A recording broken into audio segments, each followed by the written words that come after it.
aho tuzatumwa gucunga umutekano hose tuzabikora neza n'amagambo y'umukuru w'igihugu cy'u Rwanda Perezida Paul Kagame mu gitondo cyo kuri wa kabiri tariki ya 12 Ukwakira 2021. Perezida Paul Kagame akaba yitabira inama yiga ku bikorwa byo kugarura umutekano hirya no hino ku isi yabereye muri Qatar. Avuga ko u Rwanda rwishimira inshingano ruhabwa muri kariya kazi kandi abizeza ko ruzakomeza kubikora neza igihe cyose bishoboka.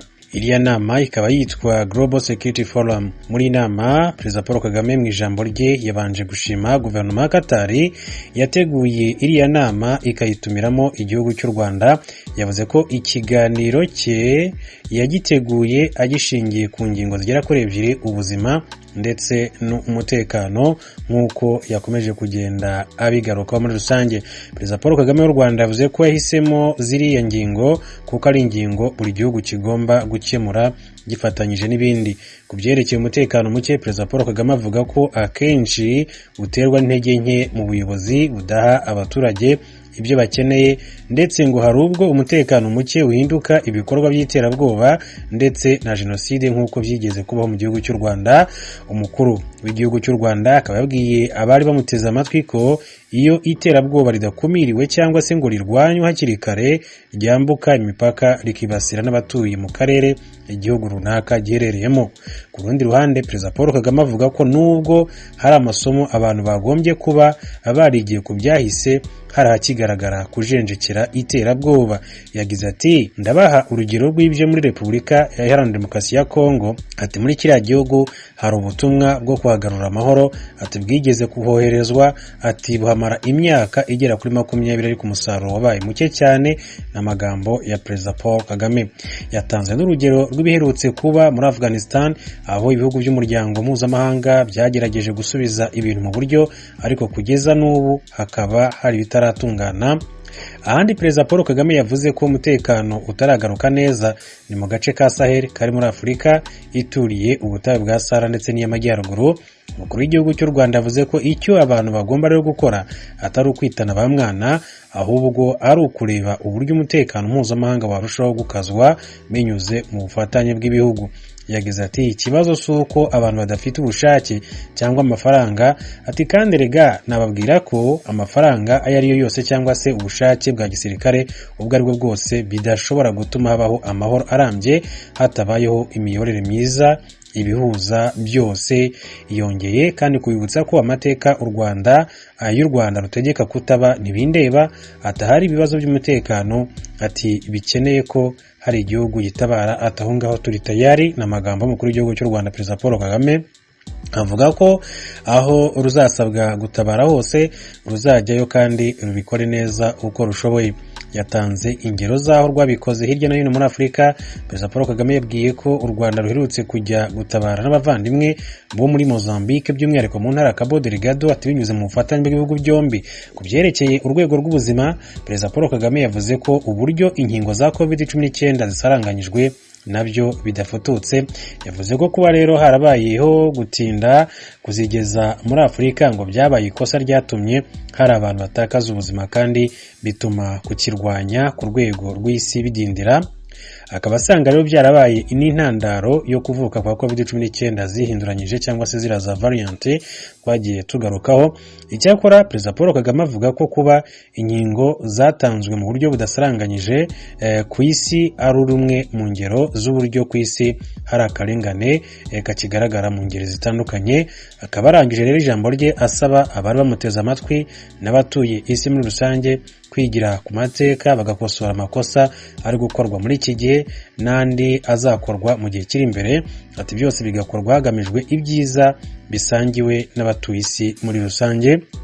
Ni amagambo y'umukuru w'igihugu cy'u Rwanda. Wenda tugarutse ku ngingo y'umutekano, nk'uko umukuru w'igihugu cy'u Rwanda bigarutseho, u Rwanda ni igihugu gifite amateka akomeye kandi ashaririye. Navuga ko atari n'amateka meza cyane cyagenda kirata, gusa ariko kuba hari ibyabaye ndetse bigahitana imbaga y'abanyarwanda batari bake iyo turebye jenoside yakorewe abatutsi mu mwaka w'1994 yahitanye miliyoni isaga y'abatutsi bishwe icyo gihe kubera imiyoborere mibi, kubera ubuyobozi butari bwiza bwateguye bukanashyira mu bikorwa iyo jenoside. U Rwanda rero uyu munsi wa none rubona ko rudashobora kwitwara nk'ibindeba ahubwo rukwiye gufata iya mbere kugira ngo rugarure amahoro n'ahandi hose rubona yuko bishobora kuzavamo ibibazo nk'ibyo ngibyo. U Rwanda rwagiye rutanga umusanzu mu bihugu bitandukanye, muri Sudani y'Epfo, muri Sudani, tubona muri Central Africa mu bihe bishize. U Rwanda n'ubu ruracyari, ingabo z'u Rwanda ziracyakomeza gufasha mu bikorwa byo kugarura amahoro, ndetse ni bamwe mu banarinda Faustin Touadera, umukuru w'igihugu cya Central Africa.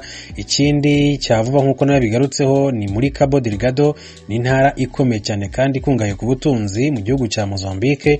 Iyo ntara nayo rero u Rwanda, ingabo z'u Rwanda zikaba ziriyo, zikaba zigerageza gukora ibishoboka byose ngo zihashye ibyihebe byagiye bihungabanya umutekano umunsi ku wundi. Ingabo z'u Rwanda rero ziracyariyo, ndetse kandi navuga yuko mu gihe gito zimaze hafi amezi agera kuri 3 zimaze kugaragaza ubushobozi budasanzwe zifitemo bwo kuba zahagarika ibintu bitameze neza cyangwa se ibikorwa bibi, hanyuma abaturage bakabona umutekano. Kuko nk'ubu tuvugana, abaturage bakomeje kuva mu nkambi za Kitunda zitandukanye berekeza mu ngo zabo aho bari baravanywemo n'ibi byihebe.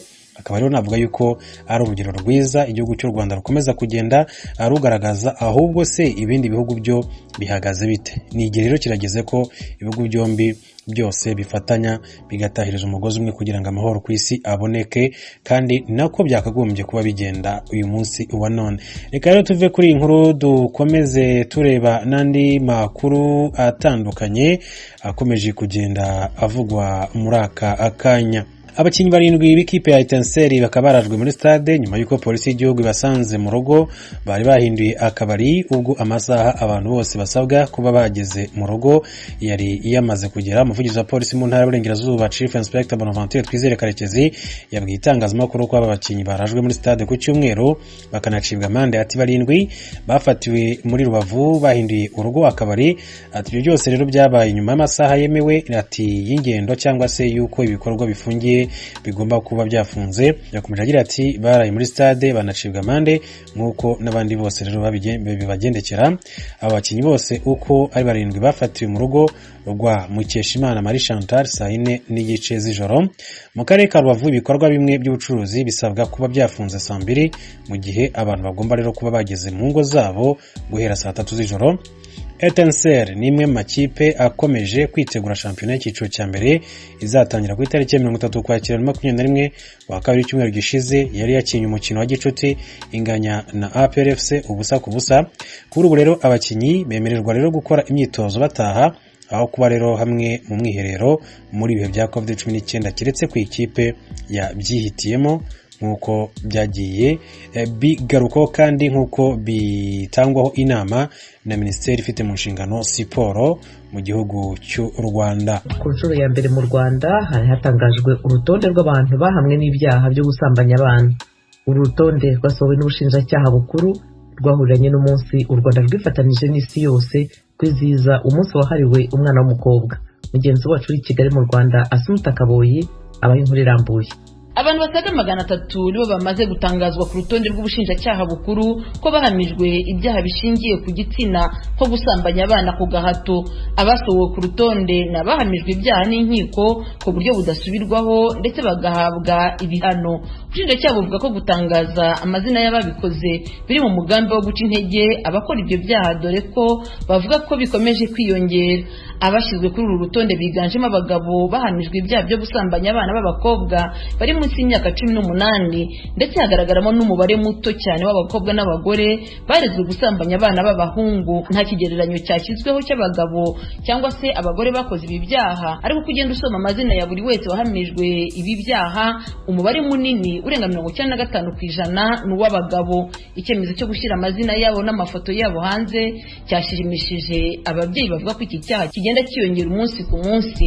Wenda babashyize ku karubanda hari igihe bikikaho bakagira ubwoba, ariko ayo mafoto y'abo bantu baramutse bayohereje mu tugari, bakohereza mu mirenge, bakohereza mu midugudu, umuntu akaba ari ruhamwa yahohoteye umwana ungana gutya, ifoto ye iramanitse ukajya bavuga bati uyu nka kwa kundi kuri banki bashyiraho babihemu abantu bambuye banki. Byadufasha n'umuntu wese ajya avuga ati uyu muntu yahohoteye umwana ashobora gukatirwa imyaka 15 tuvuye. Umwana wavutse icyo gihe yafunzwe ntabwo azamya ngo runaka yafunzwe kuko yahohoteye umwana umugenzi wanjye. ariko iyo foto ye ayibona bakamubwira bati uyu muntu yafunzwe kubera iki n'iki, yahohoteye umwana, igihe azafungurirwa icyo ari cyo cyose na wa mwana amubonye ajya avuga ati ibyo byose uyu nguyu nubwo yafunguwe yarangije igihano cye ariko yari yahohoteye umwana mugenzi wanjye, akanamwirinda akanamutinya. Urutonde rw'abahamijwe ibyaha byo gusambanya abana rwashyizwe hanze, ari nabwo u Rwanda rwizihiza umunsi mpuzamahanga w'umwana w'umukobwa, wabaye n'umwanya wo gusoza ubukangurambaga bari bumaze igihe busaba abana b'abakobwa gutangaza ababahohotera no kubageza imbere y'ubutabera. Nubwo abana bahuye n'ihohoterwa basabwa kuvuga babakoreye ibi byaha, usanga abana benshi bafashwe ku ngufu ndetse bagaterwa inda, bashukishwa utuntu bikabaviramo kutarega ababahemukiye. Ese ntabwo namureze kuko nta bintu byinshi birenze, burya uvugishije umuntu akakubwira ati umwana ndamwemera, nzamwandikisha, nzamufasha, uramwihorera. Ntabwo wakwiriye kujya kumurega, byararangiye. Sinigeze murega. Ntabwo nigeze murega kubera ko natwaye inda nyitaho, arangije anshyikiriza ababyeyi, dore umukobwa nateye inda, nibiba ngombwa ko umwana azaza mu rugo mujye mumwakira, nanga afunze nawe turangana. Bwana Mwiseneza Claude ufite ishyirahamwe rirengera aba bana baba barabyariye mu ngo zabo, agaragaza imbogamizi ituma abasambanya abana badafatwa uko bikwiye. Harimo ababa baratewe ubwoba, bumva yuko nibaramuka babavuze bashobora guhemukirwa nabo babateye inda cyangwa se imiryango yabo. Icya kabiri, harimo imiryango nayo igenda